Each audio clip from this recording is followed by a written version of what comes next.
Oui, donc je vais me présenter rapidement. Agnès l'a fait. Donc moi c'est Sébastien Chatin, je suis conseiller municipal délégué au sport santé. Et donc je travaille, je fais le lien avec l'adjoint au sport et l'adjointe à la santé. Et donc je vais vous parler du programme En format Villeurbanne. Donc c'est un programme de sport santé qu'on porte depuis déjà quelques années, qui s'est étoffé au fur et à mesure du temps. C'est une démarche de prévention évidemment et de promotion de la santé. Hein. Je pense que maintenant, on est tous convaincus et tout le monde le sait que l'activité physique, ça a un impact positif sur la santé. Donc c'est un programme qui regroupe plusieurs dispositifs et le tout est piloté par une maison sport santé qui est portée par la ville, mais qui est ouverte à différents partenaires. On a par exemple tous les professionnels de santé, que ce soit les médecins, les kinés, etc. Et que ce soit aussi les associations sportives qui proposent des activités sport santé. Cette maison sport santé, elle est reconnue par l'État par l'intermédiaire de la DRAGES. Et puis l'ensemble des dispositifs sont pilotés, comme Agnès le disait tout à l'heure, par soit la direction du sport, soit la direction de la santé publique de la ville, soit, et c'est souvent le cas, soit par les deux. On a fait un choix important au début du lancement de ce programme sur le public qui était ciblé. On a vraiment voulu proposer ces activités aux personnes les plus éloignées de l'activité physique pour réduire les inégalités de santé. Tout à l'heure, on l'a entendu, il y a quand même un nombre de personnes en France qui est conséquent, qui sont atteintes de maladies chroniques. Nous, l'idée, c'était pas de cibler en fait toutes ces personnes-là, parce qu'il y en aurait beaucoup trop, comme l'a dit Agnès, il y a 163 000 habitants à Villeurbanne. Donc nous, c'était vraiment de cibler sur les personnes les plus éloignées de l'activité physique, celles qui ne seraient pas allées, même avec une promotion de la santé forte, qui ne seraient pas allées faire des démarches pour s'inscrire dans une association sportive ou dans une autre activité physique.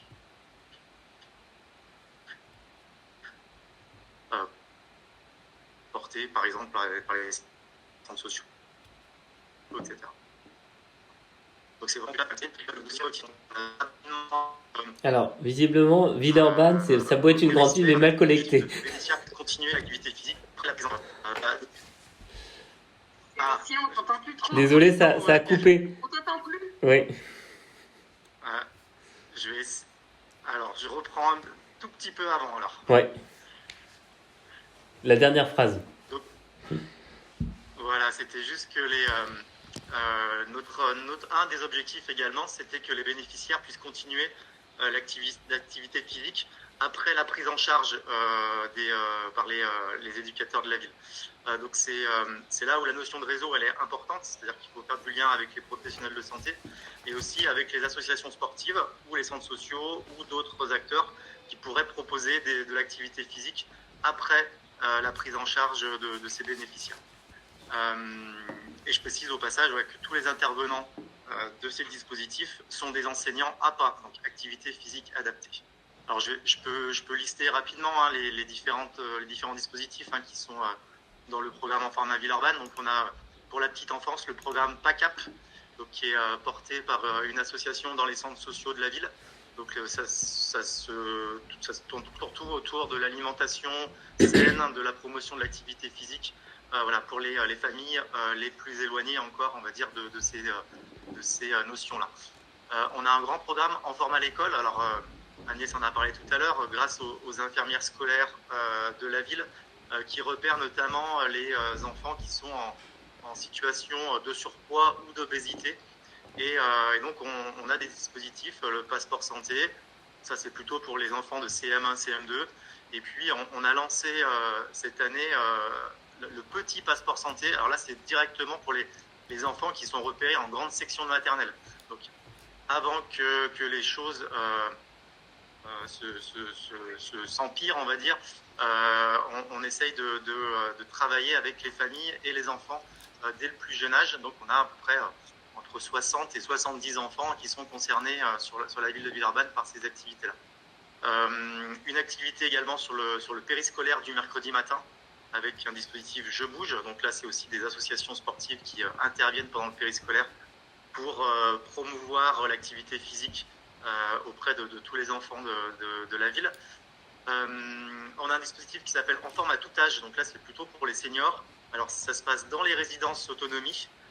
mais c'est aussi ouvert à d'autres personnes âgées qui vivraient chez eux, chez elles, et donc qui pourraient participer à ces ateliers. Donc c'est fait en partenariat avec d'autres associations également.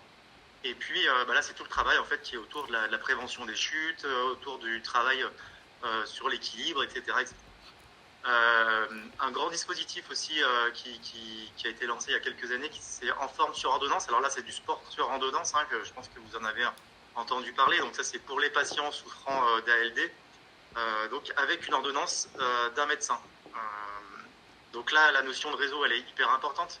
Là, on a sur la centaine de médecins à Villeurbanne, il y en a déjà les 2/3 qui prescrivent des ordonnances pour l'activité physique. Donc, comme je le disais tout à l'heure, on ne peut pas recevoir toutes les personnes.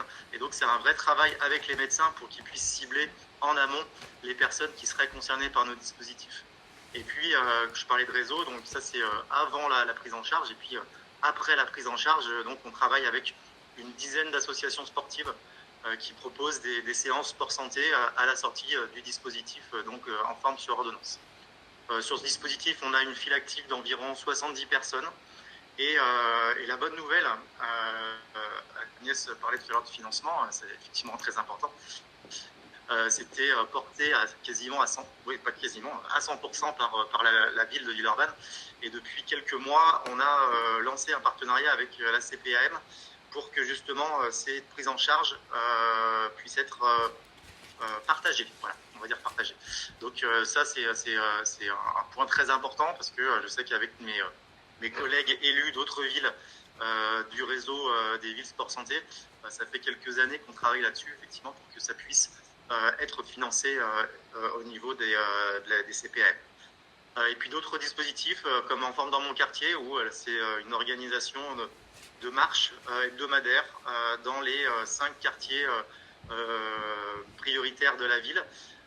Donc voilà, c'est une fois par semaine, et l'idée, c'est que les gens puissent se retrouver, sortent de chez eux, pour qu'on puisse retrouver aussi le bénéfice du sport qui est de voir d'autres personnes aussi. C'est pas forcément que pour la santé, mais juste pour la santé mentale également, pouvoir avoir des relations sociales avec d'autres personnes de son quartier.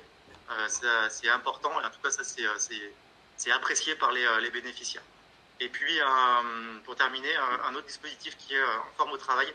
Alors c'est pas forcément du sport santé en tant que tel, mais c'est plutôt pour les agents de la ville, avec notamment pour tous les agents qui sont très sédentaires, une communication de la part du service des ressources humaines importante, voilà, pour bouger, pour se lever régulièrement, pour avoir voilà une activité physique, même si c'est pas du sport, on est loin de ça, mais une activité physique pour voilà pas rester trop sédentaire. Et puis pour d'autres professions, pour lutter contre les maladies, enfin ou en tout cas les troubles musculo-squelettiques. Je pense par exemple aux jardiniers, aux agents de maintenance, etc., avec notamment des promotions sur les étirements, etc. Voilà, on essaye de valoriser toutes les postures, tous ces moments-là, pour que les agents puissent aussi être en bonne santé. Voilà, je ne sais pas si vous avez des questions, ou on les garde peut-être pour la fin. Oui, on va les garder pour la fin. Merci beaucoup. Merci Sébastien pour cette présentation.